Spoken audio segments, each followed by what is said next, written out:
మా ఛానల్స్ లో వ్యాపార ప్రకటనలు, ఇంటర్వ్యూల కొరకు మాకు వాట్సాప్ మెసేజ్ చేయండి 7799978978. గురుగారు నమస్కారం.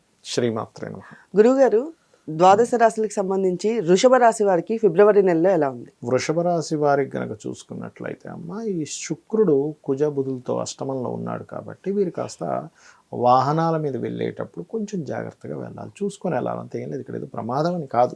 రోడ్డు దాటేటప్పుడు ఒకసారి మనం ఏదో ఆలోచనలో వెళ్ళిపోతుంటాం. అలా కాకుండా కాస్త రోడ్లు దాటేటప్పుడు, ముఖ్యంగా స్త్రీలు ఏదైనా ఇప్పుడు చూడండి, ఇంట్లో వంటది వండేటప్పుడు సడన్గా కాలడం చాలా జరుగుతుంది, లేకపోతే ఏదో కోసుకోవడం జరుగుతుంది. ఇటువంటి విషయాల్లో కొద్దిగా జాగ్రత్తగా ఉండాలి, ఉంటే కనుక బాగుంటుంది వృషభ రాశి వారికి. అయితే ఈ రాశి వారికి ఫైనాన్స్కి సంబంధించి ఎలా ఉంది గురుగారు?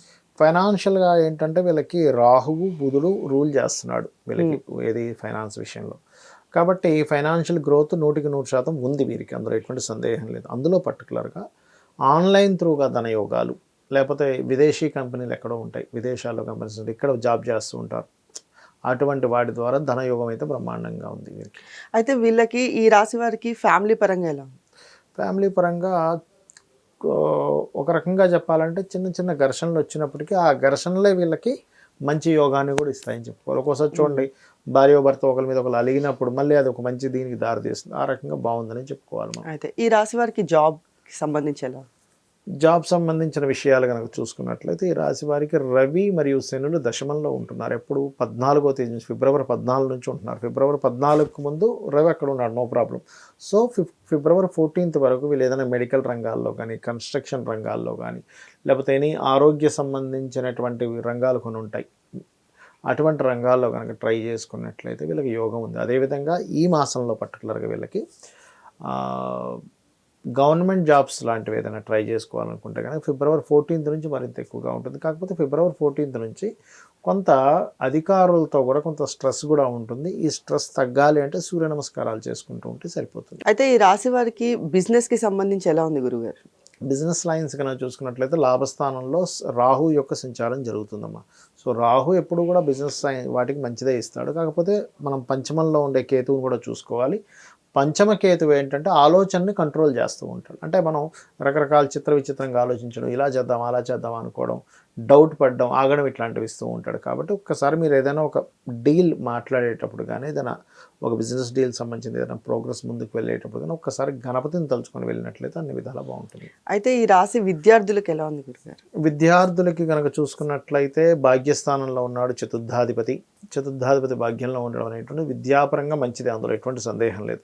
కాకపోతే అక్కడ కుజుడు కూడా వచ్చి చేరుతున్నాడు కాబట్టి కొంత స్ట్రెస్ ఉంటుంది, కానీ ఉన్నత స్థితికి కూడా తీసుకెళ్తుంది విద్యాపరంగా. ఎందుకంటే కుజుడు స్ట్రెస్ కారకుడు, at the same time exalted పొజిషన్లో ఉన్నాడు కాబట్టి ఉన్నత స్థానాలకు వెళ్ళడం, అందులో ముఖ్యంగా మెడికల్ రంగాల్లో ఉండేటువంటి విద్యార్థులు ఏదైనా సర్జన్స్గా మారడానికి తీసుకునే స్టెప్స్ మంచి స్టెప్ అవుతుంది ఈ టైంలో. ఓకే. అయితే ఈ రాశి వారికి హౌస్ ప్రాపర్టీస్కి సంబంధించి ఎలా ఉంది గురుగారు? ఈ రాశి వారికి ప్రాపర్టీ రిలేటెడ్ డీల్స్ విషయంలో బాగుంది, బాగాలేదని కాదు. ల్యాండ్స్ అవి తీసుకుంటారు ఈ టైంలో. కాకపోతే ఏంటంటే ఇది ఈ రవి ఘర్షణ యోగంలో కూడా ఉన్నాడు కాబట్టి నేనేమంటానంటే మీరు ఏదైనా ఒక ప్రాపర్టీ తీసుకునేటప్పుడు అది ఏదైనా లిటికేషన్లో ఉందా, ఏదైనా గొడవల్లో ఉందా, అది చూసుకొని తీసుకోండి. ఎందుకంటే రవి ఉన్న సంచారాన్ని బట్టి మనం తీసుకోవాలి. ఇప్పుడు రవి 4వ అధిపతి, ప్రాపర్టీ కారకుడు. ఈయన ఎక్కడున్నాడంటే కుజ శని మధ్యలో ఉన్నాడు. అందుకని ఈ టైంలో తీసుకునేలా చేస్తాడు, కానీ ఏదైనా లిటిగేషన్ ప్రాపర్టీ తీసుకునేలా చేస్తాడు. కాబట్టి 1-4 సార్లు ఏదైనా లిటిగేషన్ ఉందా, గొడవ ఉందా, కోర్టు కేసు ఉందా, కంపల్సరీ 1-10 సార్లు తెలుసుకోకుండా అసలు స్టెప్ వేయకండి. ఓకే. ఈ రాశి వారి పిల్లలకి ఎలా ఉంది గురుగారు? ఒకటి, ఇక్కడ పంచమ స్థానంలో ఎప్పుడైతే కేతు సంచారం జరుగుతుందో, పంచమ స్థానం అనేది పిల్లలు, లవ్ మ్యాటర్స్ ఇవన్నీ కూడా పంచమ స్థానంలో ఉంటాయి.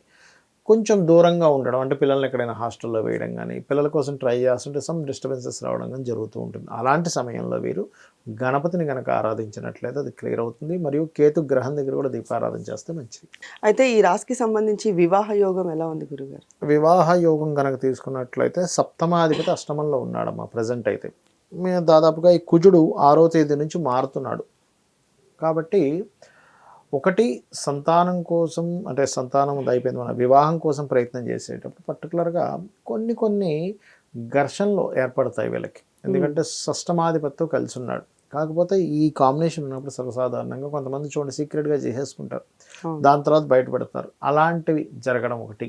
రెండవది ఏంటంటే ఈ 6వ తేదీ నుంచి 2వ వివాహం కోసం ప్రయత్నం చేసేవారికి చాలా బాగుంది ఓకే. కండిషన్ చెప్పాలంటే. అందులోని విదేశీ సంబంధాలు ట్రై చేసేటువంటి వారికి కూడా బాగుంది 6వ తేదీ నుంచి. అయితే ఈ రాశి వారు పాటించాల్సిన రెమెడీస్ ఏమైనా ఉన్నాయి గురుగారు? ఈ రాశి వారు వృషభం వారు ప్రత్యేకంగా ఏంటంటే పంచమ కేతువు మెయిన్గా ఇక్కడ రూల్ చేస్తున్నాడు కాబట్టి గణపతిని ఎంత ఆరాధిస్తే, నవగ్రహాల్లో కేతుగ్రహం దగ్గర ఎంత రెగ్యులర్గా దీపారాధన చేయడము, గోవులకి గ్రాసము తినిపించడము, ఇవి ఖచ్చితంగా వీళ్ళకి మంచి ఫలితాలు ఇస్తాయి. అయితే గురువుగారు మనకి చాలా మందికి డేట్ ఆఫ్ బర్త్ కానీ లేకపోతే అసలు జాతకం అనేది తెలియని వాళ్ళు ఉంటారు. మరి వాళ్ళకి సంబంధించి ఏదైనా చెప్పాలి అంటే ఎలా? ఒకటేనమ్మా, వాళ్ళకి సంబంధించి చెప్పాలంటే ఇప్పుడున్న గోచార గ్రహస్థితులు చెప్తున్నాయి. ముఖ్యంగా స్త్రీలు ఉన్నారనుకోండి, జాతకం లేదా వాళ్ళ దగ్గర, వాళ్ళు ఏదైనా ప్రయత్నం చేస్తున్నారు, సక్సెస్ అవ్వాలి, ఏం చేయాలి? నవగ్రహాల్లో కుజ బుధ గ్రహాల దగ్గర దీపారాధన చేసి వాళ్ళు కనుక ప్రారంభించినట్లయితే సక్సెస్ అనేటువంటిది అవుతుంది, గుర్తుపెట్టుకోండి. ఓకే. అలాగే స్త్రీలకి ఎవరికైనా సరే ఉద్యోగం రావట్లేదు, ఆంజనేయ స్వామి ఆలయం కానీ స్కంద ఆలయానికి కానీ వెళ్తూ ట్రై చేసినట్లయితే అవుతుంది, అంటే ఇప్పుడున్న గ్రహస్థితి రీత్యా. అదేవిధంగా పురుషులకి ఉద్యోగ అవకాశాలు రావట్లేదు, వాళ్ళకి జాతకం లేదు, ఏమీ తెలియదు, అసలు నక్షత్రము రాశి ఏమీ తెలియదు, రాయలేదు, కానీ ఉద్యోగం దొరకట్లేదు. అలాంటి వారు చేయవలసింది ఏమిటి అంటే నవగ్రహాల్లో శని రవి గ్రహాల దగ్గర దీపారాధన కనుక చేసినట్లయితే అన్ని విధాలా బాగుంటుంది. అదేవిధంగా కొంతమందికి అనారోగ్య సమస్యలు ఉంటాయి, అటువంటి వారు కూడా శని రవి గ్రహాల దగ్గర దీపారాధన చేయడము, మరియు ఏదైనా మెడిసిన్ తీసుకునేటప్పుడు ఇప్పుడున్న గ్రహస్థితి రీత్యా క్రీం అచ్యుత అనంత గోవింద అనే నామస్మరణ చేస్తూ మెడిసిన్ తీసుకోవడం కనుక చేసినట్లయితే కూడా అద్భుతంగా పనిచేస్తుంది. కొంతమందికి అనారోగ్య సమస్యలు అధికంగా ఉంటాయి, అలాంటి వారు సూర్య భగవాను చూస్తూ సర్వవ్యాధి ప్రశమని సర్వమృత్యు నివారిణి అగ్రగణ్య అచింత్య రూప కలికల్మషనాశిని అయిన అనేటువంటి నామస్మరణ చేసుకుంటే కూడా అద్భుతంగా ఉంటుంది.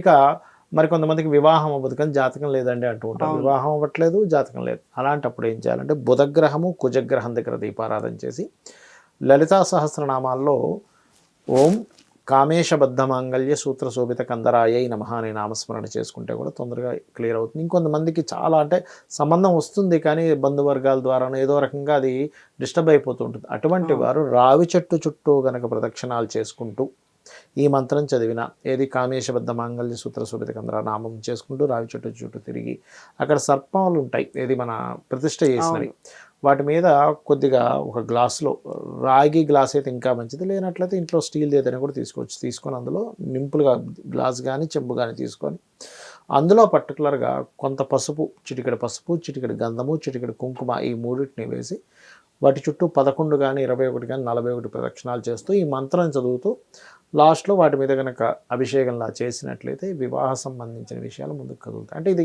జనరల్గా అంటే వాళ్ళకి అవ్వట్లేదు, లేదంటే అసలు ఉద్యోగమైన వివాహమైన ప్రతి సంతానమైన ఆటంకమే జరుగుతుంది అన్నప్పుడు గణపతిని అర్చించాలి. వీళ్ళు రెగ్యులర్గా కనుక ఒక్క ఉదయం నిద్రలేచిన వెంటనే కాసేపు ఇలా కూర్చొని ఓం గం గణాధిపతి అయిన మహాన్ ఒక 20 నిమిషాలు చేసుకుంటూ ఆ గణపతి పూర్తిగా నాకు ఈ సమస్య నుంచి బయటపడేస్తాడు, రక్షిస్తాడనే భావనతో గనక చేసినట్లయితే ఖచ్చితంగా 100% వీళ్ళకి ఉన్నటువంటి సమస్య తీరుతుంది.